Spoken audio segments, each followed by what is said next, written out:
Hello সবাইকে। আজকে ভাবলাম তোমাদের সাথে একটু ব্যাঙ্গেলস শেয়ার করি। একজন অনেক দূর দূরান্ত থেকে আমাকে কিন্তু এইগুলো পাঠানোর জন্য অনুরোধ জানিয়েছে যে তুমি আমাকে প্লিজ এরকম ধরনের ব্যাঙ্গেলস বানিয়ে দাও।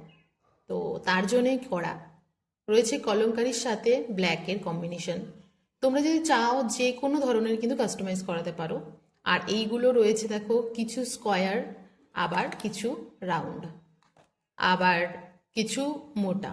তো সব নিয়ে এই ব্যাঙ্গেলস, আর তার সাথে থাকছে এই ইকো প্রিন্ট যেটা বলি আমরা, সেইটার এক জোড়া। মানে এইটাকেও তোমরা পেয়ার করে নিতে পারো। মানে ধরো ওই যে ওটা নিয়েছে ওটার সাথে তো পরবে কালো জোড়া, আবার কিন্তু এরকম করেও কিছু কিছু শাড়ি বা কুর্তির সাথে ওয়্যার করা যেতে পারে। ভীষণ ভালো কিন্তু এই ব্যাপারটা। তোমরা যদি এই কালার কম্বিনেশন নাও, এগুলো কিন্তু সব কিছুর সঙ্গে করতে পারো। আবার কখনো কখনো শুধু কালো যদি মনে করো, শুধু কালোগুলো পরতে পারবে। আবার কখনো যদি মনে করো শুধু কলমকারি পরবে, তাহলে কিন্তু শুধু কলমকারিও পরা যাবে। তাহলে আজকের এই চুড়ির ভান্ডার কেমন লাগলো অবশ্যই জানিও। দেখা হচ্ছে তোমাদের সঙ্গে আরও নতুন নতুন ভিডিও নিয়ে। এখন আপাতত টাটা।